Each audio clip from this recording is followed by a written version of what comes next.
Encasillados Podcast. Un espacio de análisis, razonamiento y crítica. Bienvenido a un nuevo episodio. Encasillados Podcast. Un espacio de análisis, razonamiento y crítica. Bienvenido a un nuevo episodio.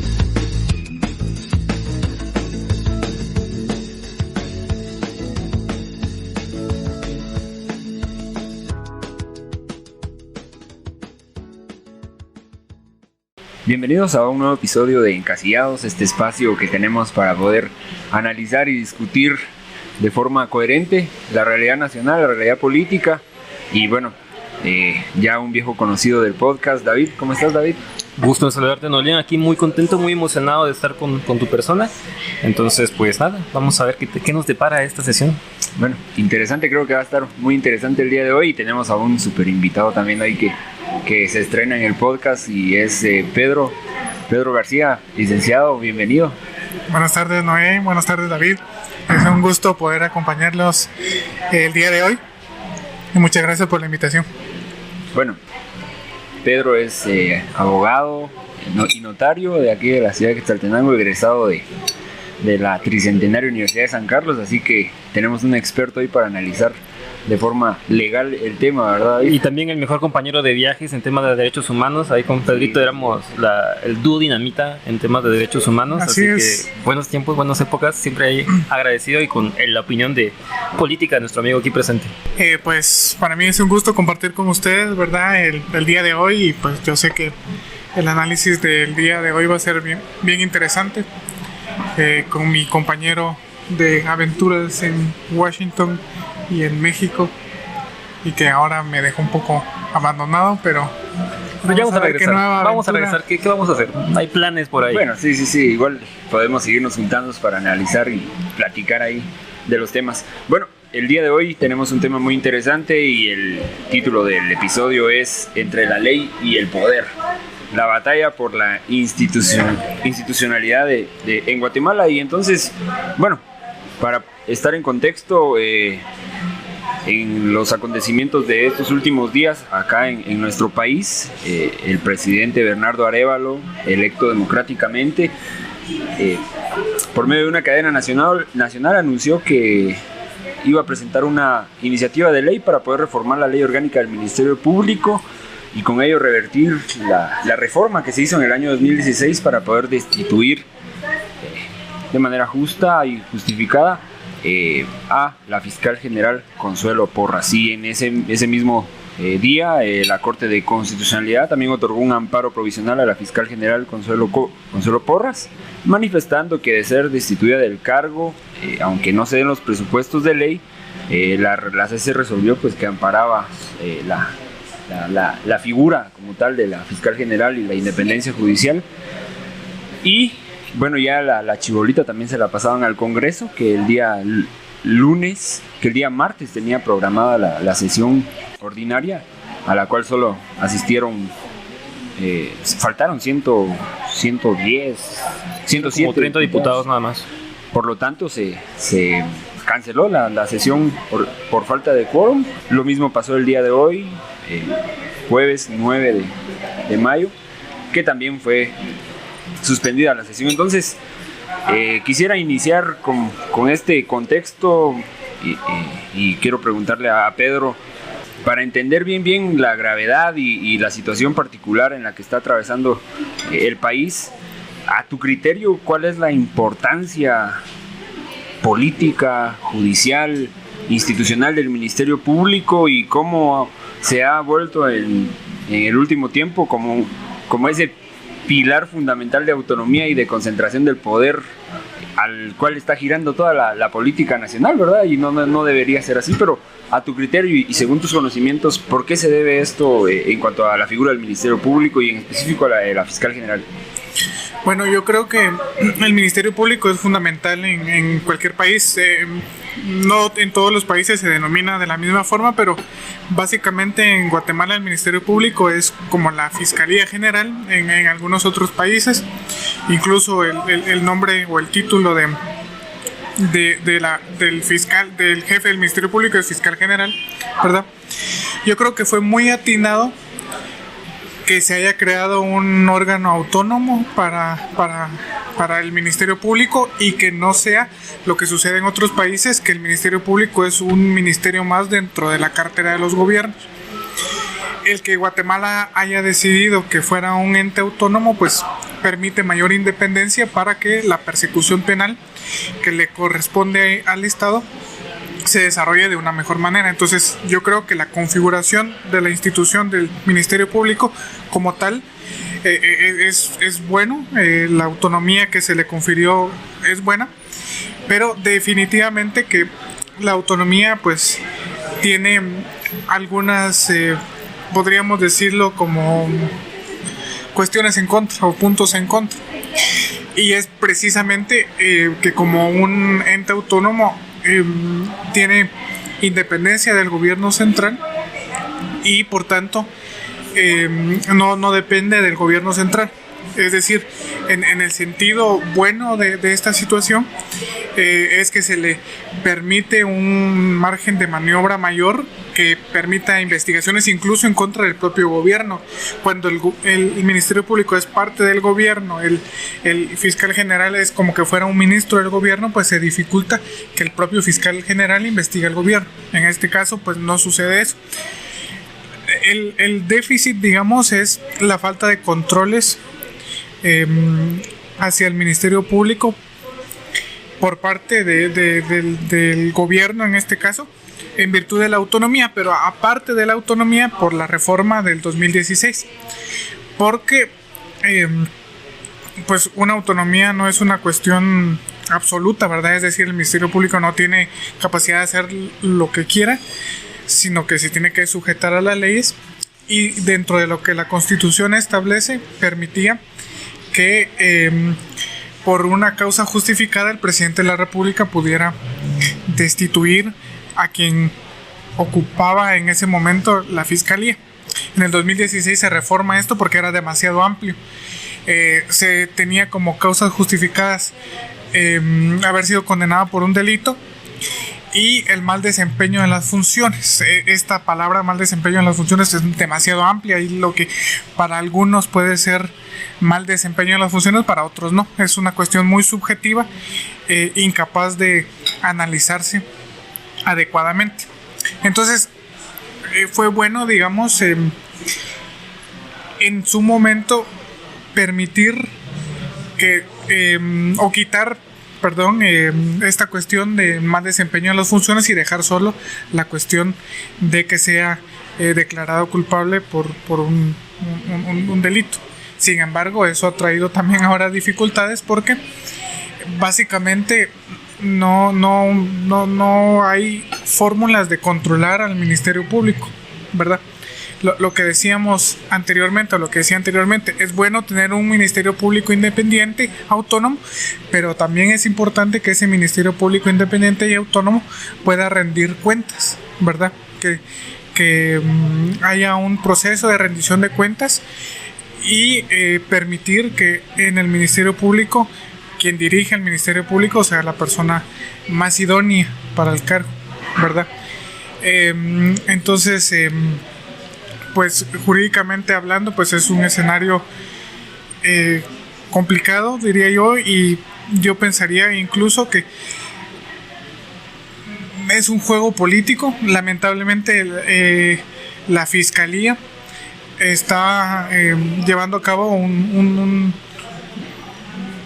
digamos una acción política más que una acción institucional, porque no le corresponde a la Fiscalía algunas de las cuestiones que ha utilizado, y en el Congreso de la República lo que vamos a ver también va a ser una cuestión política, ¿verdad? En donde algunos van a estar a favor y otros en contra, dependiendo pues los intereses que tengan en que ese cambio se reforme esta ley. Sí, bueno, interesante porque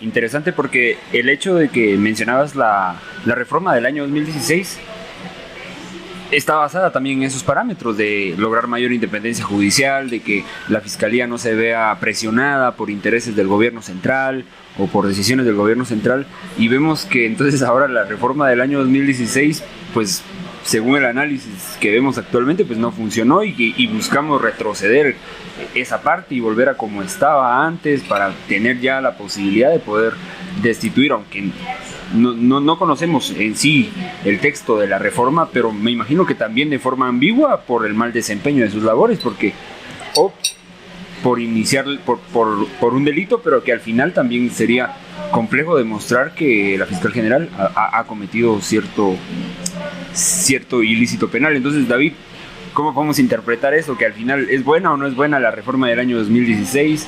¿O netamente estamos ante un escenario político y de pasiones desenfrenadas entre ambos bandos, ¿no? Creo que es muy interesante. Yo quiero hacer una pregunta. Tal vez ustedes me podrán dar contextos. Antes de Telma Aldana, ¿a cuántos fiscales generales se acuerdan que estuvieron en el cargo? Pues yo solo recuerdo a Claudia Paz y Paz, y yo recuerdo que Claudia Paz y Paz ni siquiera fue electa por el presidente en el proceso normal, sino ella vino a sustituir a un fiscal que lo destituyeron. Que fue destituido, Conrado Reyes. ¿Saben por qué lo destituyeron? Lo destituyeron por algo muy curioso. Lo destituyeron justamente por el tema, y es una cosa, esa persona, Conrado Reyes, no salió del espectro político. Conrado Reyes, incluso en las elecciones de Cortes pasadas, todavía estuvo pues luchando para poder ser aceptado como magistrado, no estoy muy claro, no recuerdo, suplente o titular, pero no pudo hacerlo, y esto fue derivado de que pues en el tiempo de la CICI con Carlos Castresana se presentaron evidencias de que la negociación del fiscal Conrado Reyes había sido a partir de temas de grupos de narcotráfico y pues las propias IACs que se estaba tratando de combatir, ¿verdad? Aquí viene todo esto. Si se dan cuenta, antes de esto el cargo se creó en el 94, si no estoy mal. Pero en el 94, para el tema de Telma Aldana, todos los fiscales generales pasaron sin pena ni gloria. Y mucha gente común nunca había visto el tema de la fiscalía, del Ministerio Público como algo relevante, porque obviamente se ceñían únicamente a la función del ejercicio de la persecución penal. Y otra pregunta, ¿ustedes se sienten identificados, se sienten representados por la fiscalía general? Yo particularmente no. No. Al final, aunque uno no quisiera sonar pues, populista, pero se ve en la forma en que responde las preguntas, en su actitud, que sus intereses no son la persecución penal y el cumplir con sus funciones como ella lo algo dice, ¿no? Curioso, el fiscal general no nos debe representar.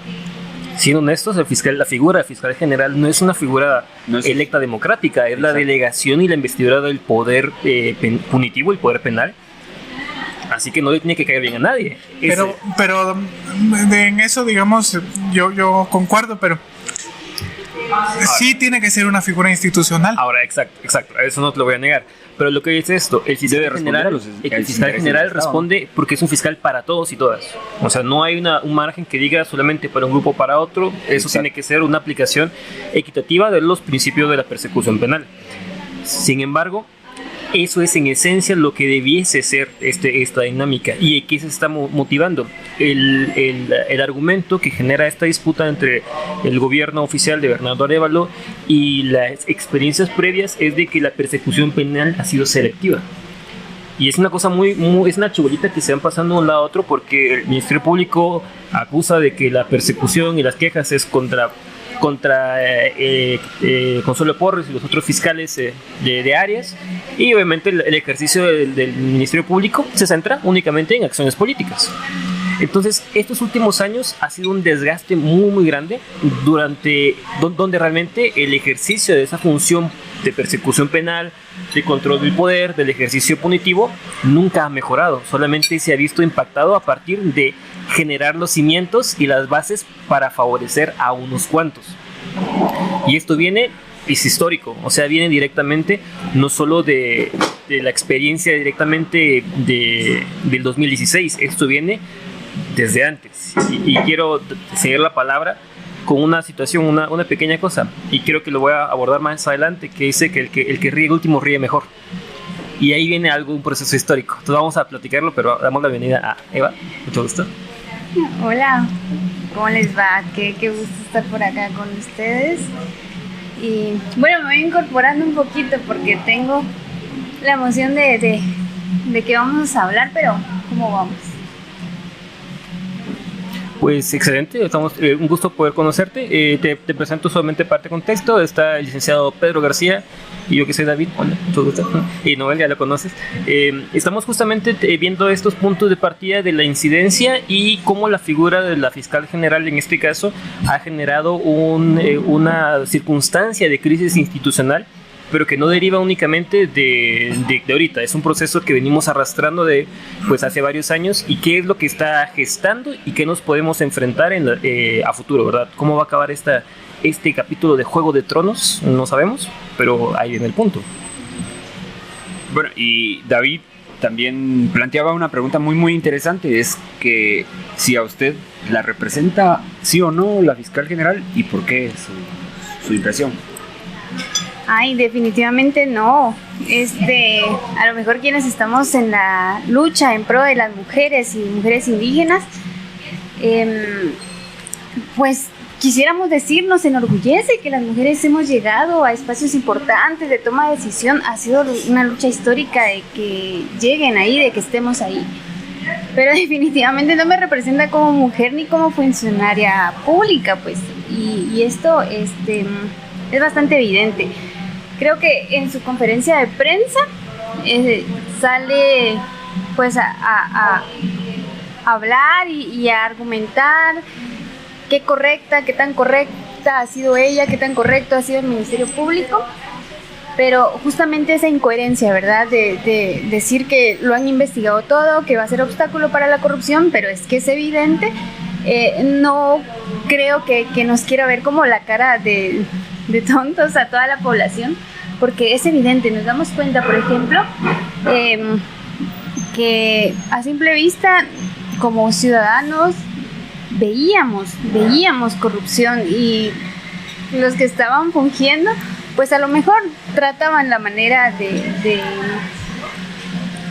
ocultar la situación, pero no, creo que era una corrupción muy visible, muy palpable a los ojos de la población. Entonces, y se presentaron denuncias, y el gobierno actual pues está presentando denuncias y no están haciendo caso a ello. Entonces, ¿dónde está la coherencia del discurso? Totalmente de acuerdo, y que todo es en la línea, ¿verdad? De analizar de qué tan coherente es el mensaje de la fiscal general con sus acciones, ¿no? Con las acciones emprendidas por el Ministerio Público.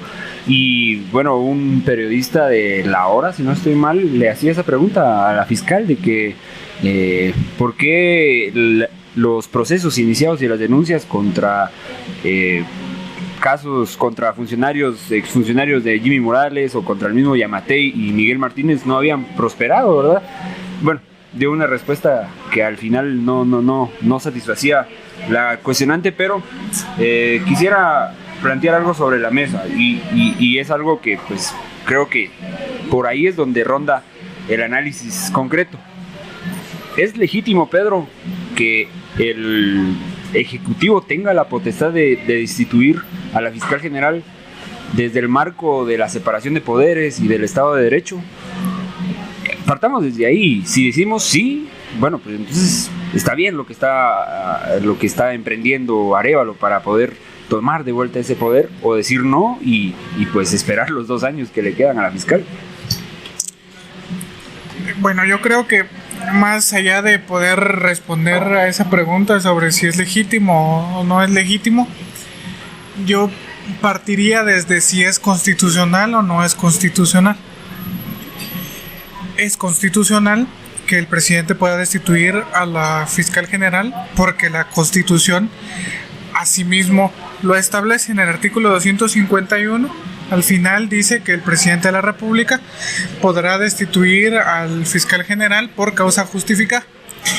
La Constitución, como en muchos casos, es muy parca, diríamos, o muy con poco contenido en algunas cuestiones, y resulta entonces necesario que la ley amplíe regule de mejor manera lo que establece la Constitución. Entonces, lo que se ha hecho es que sea la ley la que regule las causas justificadas. Si la Constitución no las dice, entonces la ley tendrá que regular cuáles son las causas justificadas. Entonces, partiendo de ese análisis, es constitucional la búsqueda del presidente. Bueno, no la búsqueda, porque ya tiene la facultad, constitucionalmente ya tiene la facultad.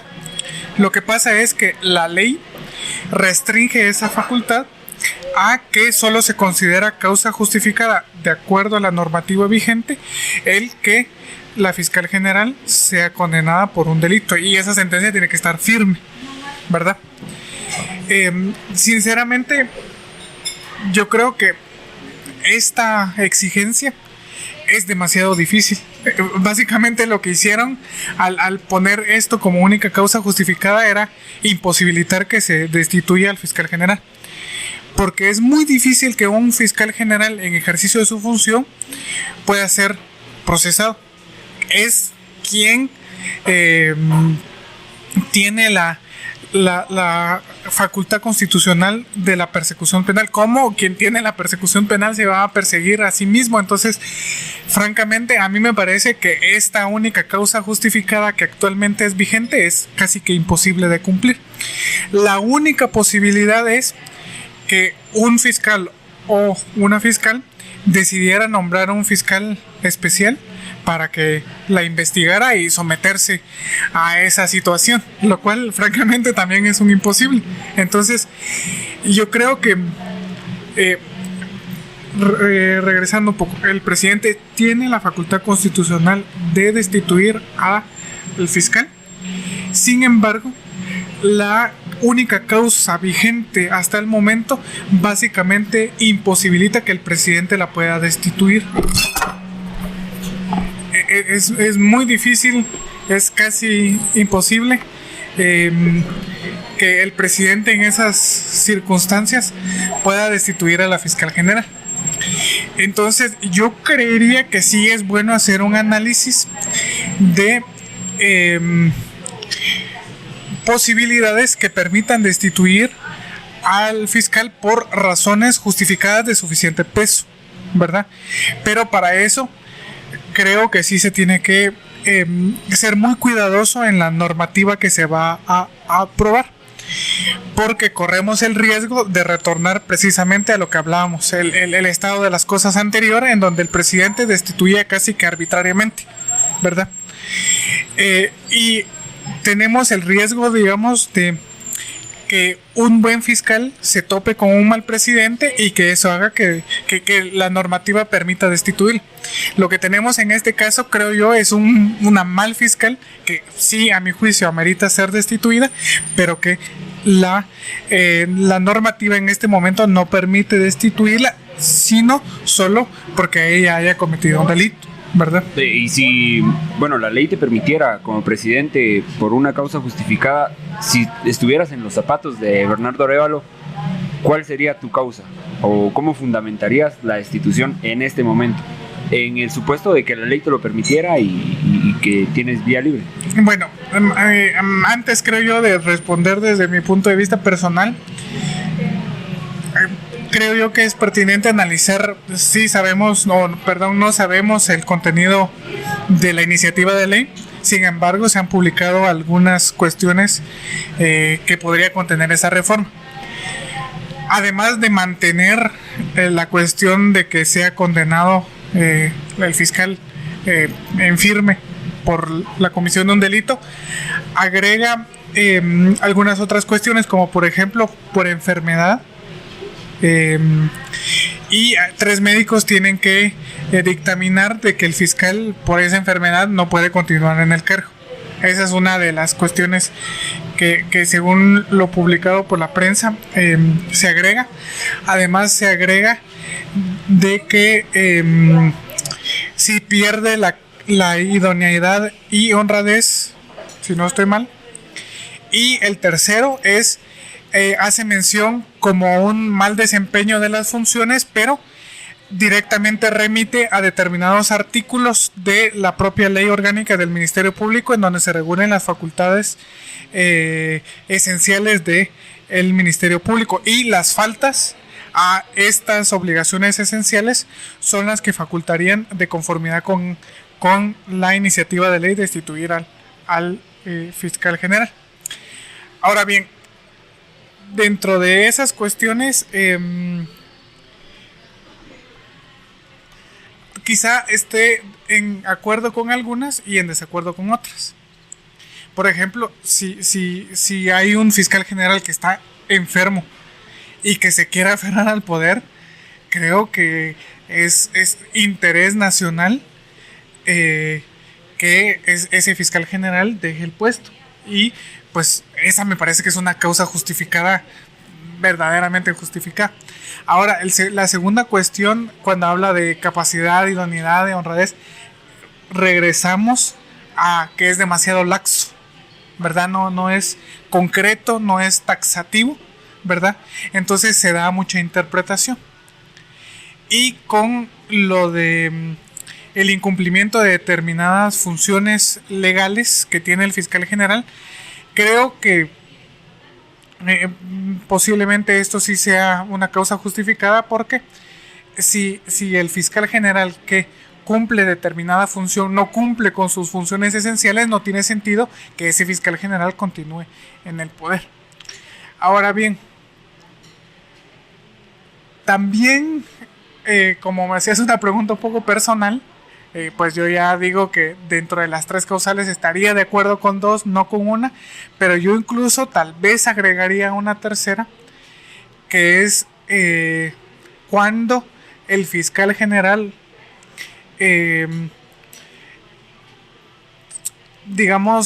cree un determinado riesgo a la institucionalidad del país o tenga un descrédito internacional, ¿verdad? O sea, no solo un descrédito interno, sino un descrédito interno. Podría ser, se me ocurre en este momento, como causas justificadas, ¿verdad? Porque de todas formas, un funcionario público que está desacreditado, no solo a lo interno, sino a lo externo del país, es muy difícil que pueda llevar a cabo sus funciones institucionales de la mejor manera.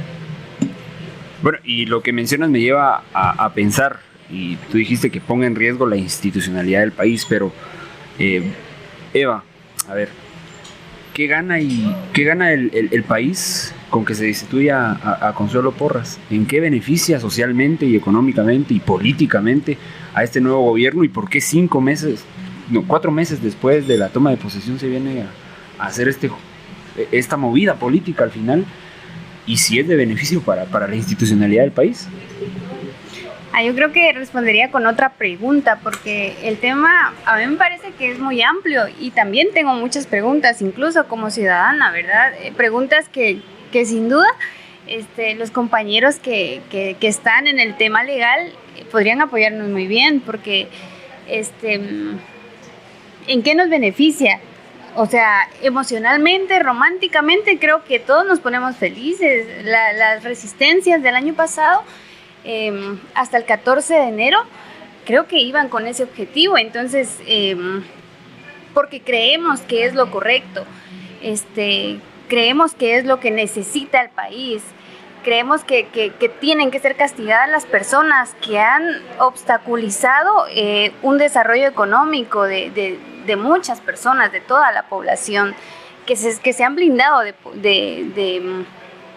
que se han blindado, sí, de la justicia, no les penetra, y eso creo que es bastante calante para mí, pero sí me sale como, tengo todavía esas dudas, Noel, de cuál es la vía.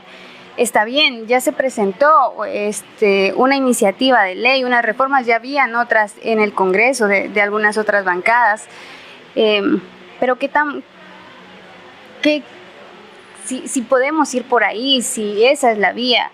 Yo creo que yo me iría por ahí, porque no quiero responder como románticamente, sí nos beneficiaría, porque pues al final, en 2015, una coyuntura hizo que hubiera una reforma, se blindó a la fiscal, ahora no se puede hacer, vamos a exigir otra vez otra reforma, y si llega una fiscal que sea buena, que sea coherente, y en 4 años vamos a tener un gobierno que vaya en contra de, la van a destituir y entonces nos vamos a blindar de impunidad otra vez. Y ese va a ser que un juego cíclico del que no vamos a acabar entre fiscal y gobierno. Entonces yo creo que por ahí va cuál es esa vía y cuál es esa vía correcta y coherente, no solo para el gobierno, para la estabilidad política del país y la población. Yo creo que tal vez no puedo responder toda la pregunta, pero sí tengo algo que me hace mucho eco. Justamente que es el tema que mencionó ahorita Eva, que es el año 2015.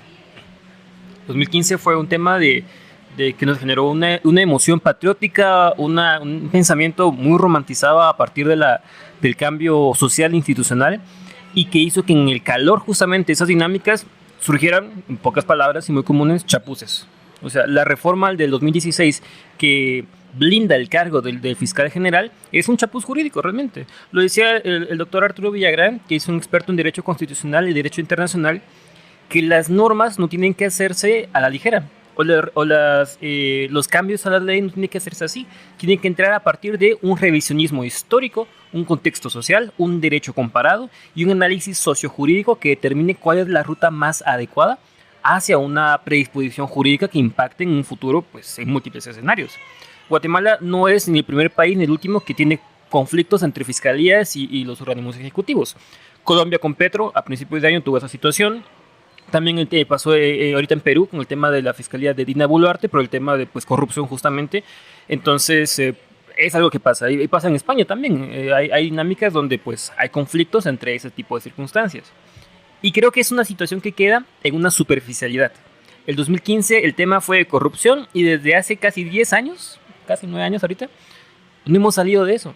Y viene algo que tiene que quedarnos presente. Y venía lo que les preguntaba, ¿nos sentimos representados por la fiscal? No, porque está representando una dinámica política, una dinámica jurídica y una dinámica social que está superficial. Durante la gestión de Telma Aldana, el tema de la criminalización a pueblos indígenas fue alta. La persecución contra actores locales, contra periodistas, contra el ciudadano común, no hubo un avance. Todo ese esfuerzo institucional y orgánico se volcó a partir de la lucha contra la impunidad, que es excelente, al final de cuentas es algo que va en cadena, pero no hemos visto un avance a partir de ese punto. Y desde Telma Aldana pasamos a Consuelo Porres, la dinámica de persecución al ciudadano común, al ciudadano a pie, se intensificó. Miremos cuántos casos tenemos contra periodistas comunitarios, cuánta represión contra las comunidades, cuánta ausencia directamente de las autoridades policiales, las autoridades de las fiscalías, la mora judicial que existe. Ese conflicto enorme que hace viene a desgastar todo un país. Entonces hablamos de resultados, justamente, no tenemos fiscales con resultados. Es una lucha absurda, insípida y estéril contra una persecución política completamente que no va a llevarnos a ningún lugar. Luego vienen los siguientes puntos, ¿verdad? Hablamos justamente que el 2015 nos da una oportunidad. Yo creo que tal vez la respuesta, y es lo que yo más considero que es el camino utópico, tal vez sí, la reforma constitucional. O sea, caemos a un punto que se pidió, se luchó y se habló, y la reforma constitucional realmente tiene que hacerlo. Porque viene, tu pregunta, me da una pregunta, otra pregunta. ¿Consuelo Porres es el mal o es solamente un síntoma más grande de lo que vivimos? Porque recordemos que Consuelo Porres no fue aprobada por Yamatei, pero fue aprobada por Jimmy Morales, reelecta una vez más por Alejandro Yamatei, pero no fue ella quien llegó a proponerse democráticamente. Es el resultado de las comisiones de postulación, el resultado de los 12 decanos de las facultades de Derecho de universidades del país. Yo me acuerdo bien que decían de que muchos decanos o muchos diputados tenían universidades de cartón para tener representación en esas elecciones. Tenemos representante del Colegio de Abogados y Notarios de Guatemala, que pues mi licenciado aquí, Pedro, me dirá si, bueno, creo que se lo va a reservar, pero realmente que tengamos incidencia o un ejercicio de desarrollo jurídico y político para el país, nada. Entonces, este es el resultado de eso que se ha engendrado por mucho tiempo. Por eso yo les decía, el que ríe último ríe mejor. 2015 se logró la sanción del presidente Otto Pérez Molina, la captura de la vicepresidente, la persecución política, judicial, económica de muchos funcionarios corruptos. y el día de hoy están libres. O sea, al final de cuentas les tardó casi 9 años recuperar el status quo que tenían anteriormente, desgastando la institucionalidad. Entonces no es un resultado de la noche a la mañana, es algo que se ha fraguado derivado de la incapacidad que se ha tenido de realmente reformar el Estado para una proyección más grande. Eva lo dijo, en 2 años, en 2026, cuando termine el periodo de Consuelo Porres, ¿qué va a pasar? Un fiscal bueno contra un presidente malo contra un fiscal bueno, y realmente el desarrollo judicial, el avance de la institucionalidad, e incluso yo siempre voy a defender esto, la dignificación de los miembros del Ministerio Público. A partir de eso, ¿cuánto tiempo más vamos a estar ahí? ¿O cuál es el camino realmente? Bernardo Arévalo topó contra un muro enorme que realmente parece que no tiene forma de escalarlo ni de bordearlo. Bueno, yo quisiera agregar a lo que decía David, que estoy de acuerdo con lo manifestado por él al principio, de que la reforma del 2015 creo yo que fue una reforma que se hizo más al calor de la emocionalidad del momento, de que nos sentíamos contentos con los resultados que estaba dando el Ministerio Público, y por tanto era importante blindar al Ministerio Público porque está haciendo bien las cosas, pero no se analizó con profundidad las consecuencias de esa reforma. Y hay que tener cuidado cuando se emprende una reforma, particularmente las reformas constitucionales, las reformas también de entes autónomos, porque después deshacer ese tipo de reformas resulta muy complicado por el hecho de que se necesita una mayoría calificada de diputados para poder emprender esas reformas. Pero más allá de eso, creo yo que la normativa debe estar redactada de tal forma que sirva a unos y a otros, ¿verdad? Y lamentablemente creo que mucha de la normativa se hacía para que le sirviera a unos y no para que le sirviera a otros. Entonces yo creo que si se va a emprender una reforma de la ley orgánica del Ministerio Público, se tiene que tener mucho cuidado. Por lo que decíamos, ¿verdad? De que estamos reformando para destituir a una fiscal general mala, pero esa reforma también puede generar que se pueda destituir a un buen fiscal y que eso pueda acarrear consecuencias nefastas para el país. Entonces, yo pienso que cualquier reforma que se emprenda tiene que ser muy cuidadosa, muy pensada, muy analizada, y tiene que ser una reforma que dificulte mucho destituir a un fiscal bueno y a la vez que permita destituir a un fiscal malo. O sea, hay que como guardar un equilibrio, no por la urgencia del momento de sacar al actual fiscal por los malos resultados, porque es impopular, por el choque institucional. Vamos a permitir una normativa que después le sirva a los reaccionarios para contraatacar, ¿verdad? Por eso decía, tiene que ser una normativa de forma general, que no esté pensada o no esté ideada solo para algunos en específico, que no sea una reforma coyuntural, sino que sea una reforma pensada, analizada, bien concreta, que impida la utilización de lo que se reforme ahora en contra, y que permita venganzas, ¿verdad? Porque eso es lo que hemos visto mucho. Se reforma una determinada cuestión para afectar a determinado grupo, y después, cuando ese grupo llega al poder, usa esa misma legislación para vengarse del grupo que los afectó, ¿verdad? Entonces hay que tener mucho cuidado. Incluso creo que si nos vamos a estándares internacionales para la destitución de funcionarios judiciales, vamos a encontrar que la Corte Interamericana habla mucho de que tienen que ser de razones de suficiente peso, ¿verdad? De razones de suficiente peso que sirvan para todos, ¿verdad? No solo coyunturalmente, no solo por la necesidad del momento, sino que sea un andamiaje jurídico muy bueno que defienda, repito, al buen funcionario a la vez de que castiga al mal funcionario público.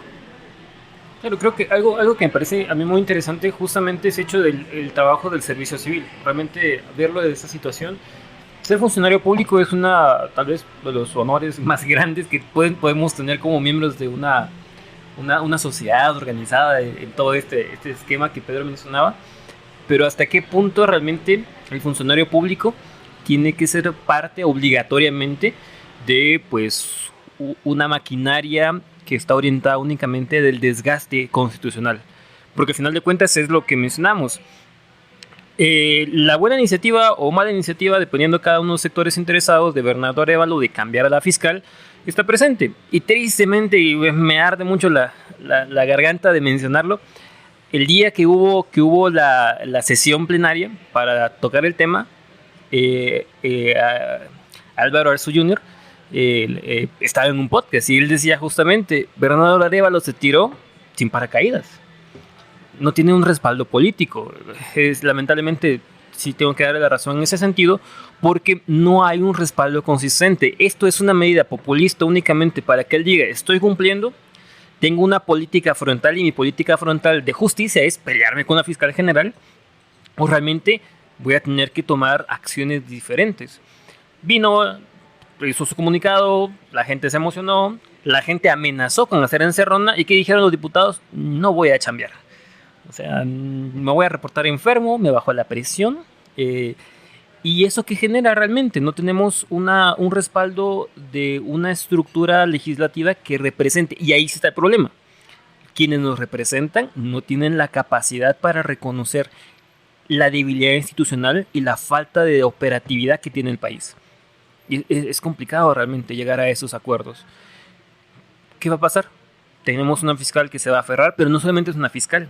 Tenemos una subsecuencia de fiscales distritales, acusaciones pues mediocres, prácticas nefastas del derecho, mala aplicación de la ley, y eso se eleva hasta las cortes. O sea, la Corte de Constitucionalidad pues está peor. Y repito justamente, esa reforma que hablamos tiene que ser al Ministerio Público, una reforma directamente a todo nuestro aparato, y esa reforma a nivel hasta espiritual, mental, de poder entender cómo opera realmente una sociedad organizada. Los fiscales están algunos obligados, otros voluntariamente, a hacer manifestaciones de apoyo a la fiscal general, y una de ellas en uno de los videos se pone a orar por la fiscal, a invocar a Dios para nombrarla su guerrera elegida. Y creo que estamos malinterpretando esas dinámicas directamente de operación. No es una situación de malos contra buenos, sino estamos poniendo en juego la vida de millones de personas. Y eso a la larga lo único que genera es una percepción nefasta y negativa del país. Muchos de los problemas del país, el tema de que no haya una inversión económica, que no haya una seriedad política, que no haya un desarrollo institucional y académico, que tengamos una mala percepción de seguridad, es porque no le damos las suficientes garantías locales como internacionales de que nuestro país sea visto como un país estable. Jugamos a inestabilidades constantes y esa es una situación muy difícil. En 4 años, difícilmente Semilla va a tener, no reelección, pero un nuevo candidato que tenga los respaldos populares para llegar a la presidencia. Nos vamos a enfrentar a otro populista de derechas, a alguien más jugándole a ese partido de vamos a elegir correctamente y vamos a llegar al final de cuentas, yo pienso, a un presidente malo con una fiscal mala o un fiscal malo.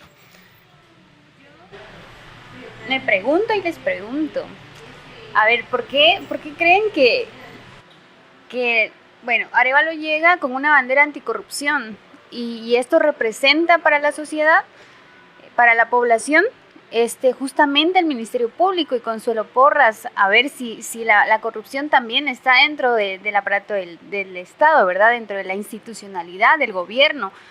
¿Y por qué resumimos todo al Ministerio Público? Que claro que tiene mucho que ver con lo que pasa, que no avanza, pero pasaron 100 días y la gente decía, sí, pero es que Consuelo sigue ahí. Y parece que sí es lo más importante. Entonces sí es como venir y vamos a apaciguar la marea con esta iniciativa de ley. Y sí nos emocionamos, pero escuchamos hablar luego a los congresistas y dicen, es que no tenían los votos, no concesionaron antes, no platicaron. Entonces él llegó, pareciera ser sí, solo porque necesitaba apaciguar todo el revuelo que habían con los 100 días y calmar el tema de que Consuelo sigue ahí. Parece que Consuelo está muy fortalecida y el débil es Arévalo. Así pareciera ser, así lo está demandando y así lo está presentando y representando esta señora, ¿verdad? Nadie la quiere, no la queremos, pero ahí está. Y aunque el pueblo no la quiere y somos más y nos representamos a través del presidente, pues ella ahí está. Entonces creo que a eso voy, ¿verdad? ¿A qué se debe? ¿Por qué pensamos que es así? ¿Qué ha llevado a que lo pensemos así y que la población lo vea así? Pues yo creo que sí. Lo que hizo el presidente fue seguramente un cálculo político, ¿verdad? Y seguramente con el objeto de apaciguar críticas hacia él y las demandas de la destitución de la fiscal general. Y yo creo que emprender este camino requería necesariamente contar con los apoyos necesarios para hacerlo, porque precisamente si fracasa esta iniciativa, lo más seguro es que quien va a salir fortalecida vaya a ser la fiscal general, por una parte. Y por otra parte, perderíamos, creo yo, una oportunidad muy buena para poder destituir a la fiscal. Si no se destituye en este momento con esta iniciativa de ley, yo sinceramente dudo que se vaya a poder destituir después presentando otra iniciativa, tal vez ya más consensuada, mejor redactada tal vez la iniciativa. Lo veo muy difícil. Bueno, pero eso es otra cosa que tú hablas, el tiempo, ese timing político, creo que está a destiempo. Arévalo está actuando como lo dice Eva, solo porque la opinión pública le estaba exigiendo que bueno, ya son 100 días, la gobernabilidad del país no se ve un cambio diferente al final de lo que se venía viviendo, y que ahí le puedo dar la razón a la fiscal, ¿no? Tiene uno de el presupuesto más alto de la historia, no se ha visto avances. Bueno, esos son sus argumentos espurios de ella para intentar defenderse, pero esa era mi pregunta y vuelvo. ¿En qué afecta o en qué beneficia a la gobernabilidad del país el hecho de que Consuelo Porras siga en el cargo, lo termine o que pueda ser destituida por ese timing? Porque venía Arévalo de esa lucha constante, de que Consuelo Porras estaba intentando poner en duda los resultados de las elecciones, poner en tela de juicio la toma de posesión. Llegando al poder en ese mismo mes hubiera empezado con la iniciativa de ley, cuando todavía no estaba rota esa alianza entre la bancada oficialista, parte de la UNE, y que los llevó a tener una junta directiva pues coherente. Ahí era el timing político para hacerlo. Pero entonces ahora, y vuelvo a lo mismo, David, ¿beneficia actualmente para la gobernabilidad del país o qué implicaciones tiene todo esto? Fíjate que sí es algo bien difícil. Realmente no, yo dudo realmente que tomar las acciones inmediatas para poder venir y destituirla tampoco hubiera sido la decisión más inteligente en ese momento. Acordemos de una cosa, los acuerdos son acuerdos políticos y son negociaciones, o sea, es un tema de un negocio político y que a la larga lo que genera es ese desgaste constitucional. Hay que verlo. Aunque hubiera sido en el primer mes, hubiera sido inmediatamente cuando se comenzó el proceso de construir pues todo el andamiaje del Ejecutivo, la gente no hubiera estado dispuesta a poder ceder. Aceptaron ser parte para tener como que ese respaldo popular, porque inclusive la elección de la Junta Directiva a favor de Samuel Pérez, el tema de favorecer a modificar los decretos anteriores que generaban ese tema de independientes a los diputados, fue un acuerdo político de ese momento. No es como que realmente ellos hubieran estado dispuestos a más.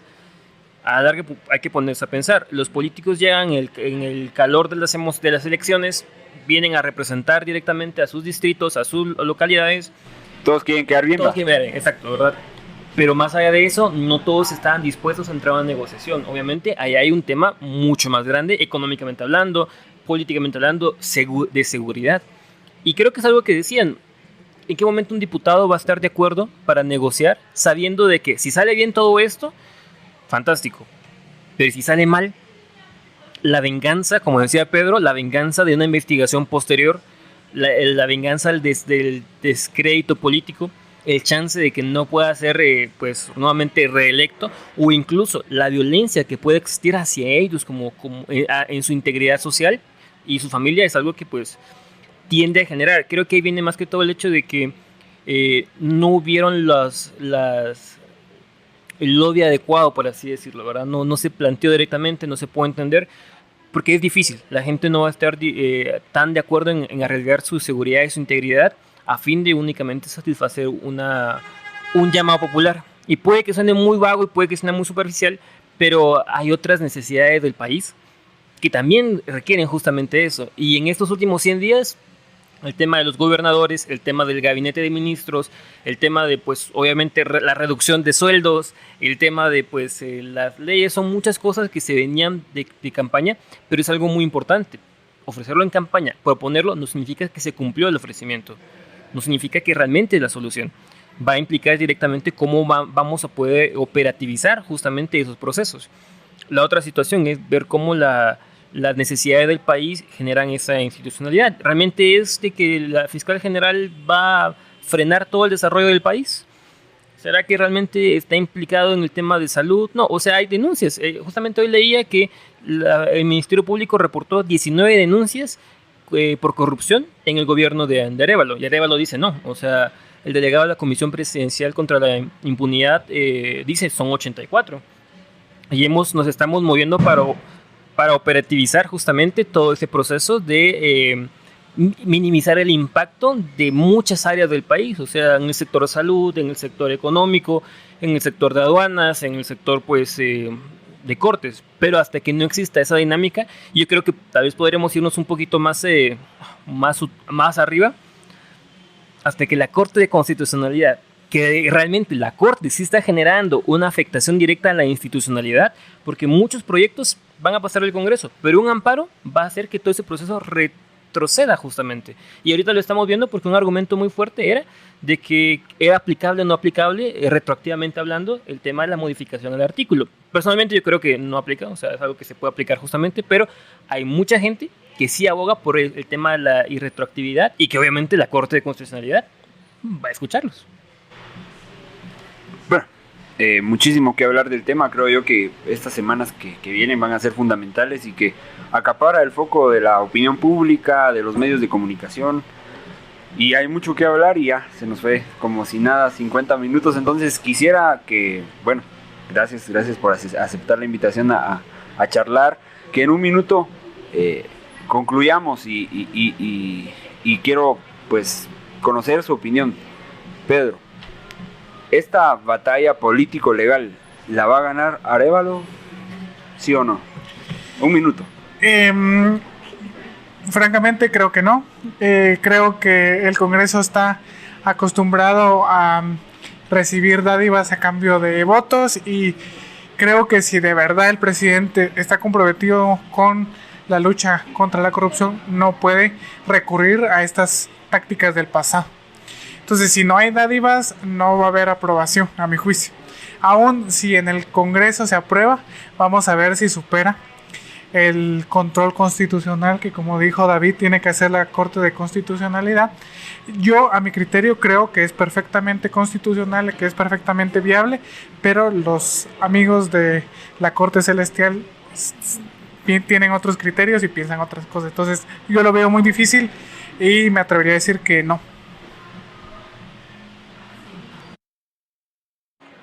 Traer el tema a otro punto, es un punto más humano, y al escucharles y son absolutamente aceptadas, calan mucho lo que dicen, porque pues encontramos mucha razón en las palabras de cada uno. Si escuchamos también fuera de esto a más analistas, a más abogados, pues sí, los escuchamos, pero y entonces decimos, pareciera ser que todo es un juego entre presidente, Consuelo, cortes, magistrados, fiscales, diputados, y todos están ahí desde un punto queriendo lograr cosas, pero realmente ¿qué tanto estamos pensando en la población y qué realmente quiere la población? Definitivamente todo el juego político en algún momento, si no es que en Guatemala sí resulta ser un tema muy absurdo, muy sucio. ¿Por qué no pensamos en las personas? ¿Por qué todo el tiempo nos centramos en nosotros, en la persona misma, en el egoísmo? Veía una nota y cómo algunos diputados de la legislatura pasada pues aumentaron, ¿verdad? Y posiblemente son a los pocos que se les ha investigado, pero así como ellos han pasado muchísimos que incluso ya ni siquiera están vivos, sino sus familiares, y se siguen prestando a ese ciclo, y como todo el tiempo la política en Guatemala ha servido para eso, para enriquecerse a sí mismo, no importando si son empresarios o no, sino simplemente la persona pasa y pues nos olvidamos realmente del pueblo, de a quiénes o por quiénes estamos y a quiénes nos debemos. Tampoco tengo mucha esperanza de que esto vaya mejorando, pero vamos a seguir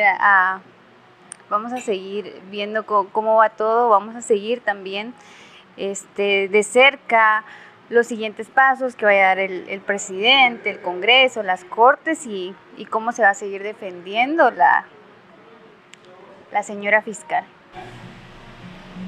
Dicen que el cielo tiene tope, pero el infierno no tiene fondo. Y tristemente en esto de quién tiene las de perder somos todos.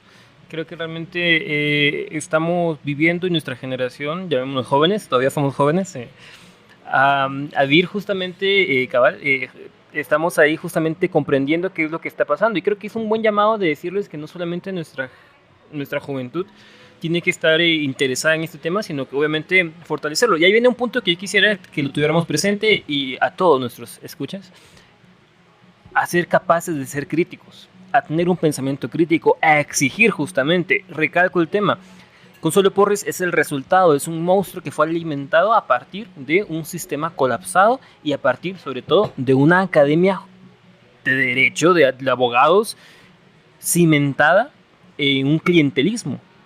La Universidad de San Carlos de Guatemala, las universidades privadas que están ahí son culpables de que estas personas estén en esos puntos. Y nosotros como estudiantes de las diferentes unidades donde entendemos el derecho, tratamos de hacerlo, nos estamos también rindiendo a que no tenemos una academia exigente, una academia crítica, una academia ética correctamente, hasta que no haya esa capacidad de incidir y tener representaciones adecuadas que nos permitan venir y decir, bueno, la academia tiene las capacidades de incidir y elegir personas probas, pues realmente vamos a seguir un juego de clientes. Y obviamente quien más pague, quien más influya en el negocio, pues va a ser aquel que va a tener esa representatividad. Entonces creo que es un llamado a que sigamos muy críticos, siempre atentos, que nos informemos, que hagamos este tema no únicamente, como lo decías, solamente de corte, sino que sea algo que caiga hasta la mesa, a cada almuerzo, cena, desayuno, que sea una comunicación constante, que uno entienda de que eso nos afecta en todo momento. ¿Cuántos de nosotros no hemos pasado un proceso penal o un proceso ante el Ministerio Público, donde se ha desestimado nuestra denuncia? O peor, no se le ha dado seguimiento y llaman justamente para decirle, viera de que pues queremos ver si quiere continuar porque no tenemos suficientes cosas, aunque hayan pruebas suficientes.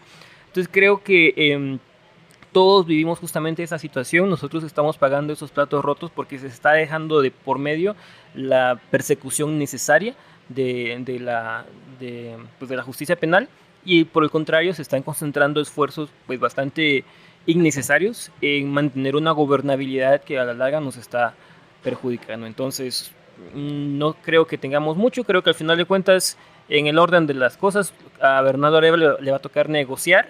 Tristemente no se negocian con enemigos, pero no diría que hay una convivencia armónica. Nadie está ni duerme con los ojos cerrados con aquella persona que quiso apuñalarlo.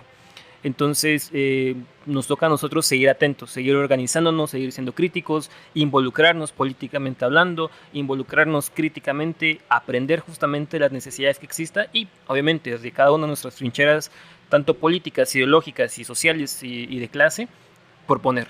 Ahí llega justamente. Creo que el camino siempre va a ser esta reforma constitucional, porque al final de cuentas la justicia es ese anhelo que buscamos y esa dignidad que nos proyectamos la encontramos nosotros al reconocer nuestras necesidades y nuestro buen vivir, pero no nos quedamos sin esperar a que nos den, tenemos que reclamarlo en un punto. Bueno, muchas gracias David por tu opinión y no queda nada más que agradecerles a todos y todas por estar acá, por también de esta manera también ejercer nuestro derecho de libertad de expresión, ¿no? Y ser críticos también y tomar una postura y analizar y servir también de referencia para ciudadanos como nosotros, ¿no? Y de iguales, de que tal vez nos dejamos guiar por lo que escuchamos en las noticias, pero nos cuesta formar un pensamiento crítico. Entonces, bueno, muchas gracias a Eva por haber venido, gracias a Pedro y a David. Y creo que tenemos pendiente seguir en este análisis y gracias a todos los que nos van a escuchar y bueno, como si nada, ya 1 hora de análisis, pero un análisis muy concreto y muy coherente que nos permite ver la realidad desde diferentes puntos de vista, ¿verdad? Y no irnos también con el populismo o ser extremadamente cerrados para ver otras ideologías. Entonces, muchas gracias a todos y bueno, que sigamos en esta lucha continua desde nuestras esferas. Así que muchas gracias a todos y bye bye.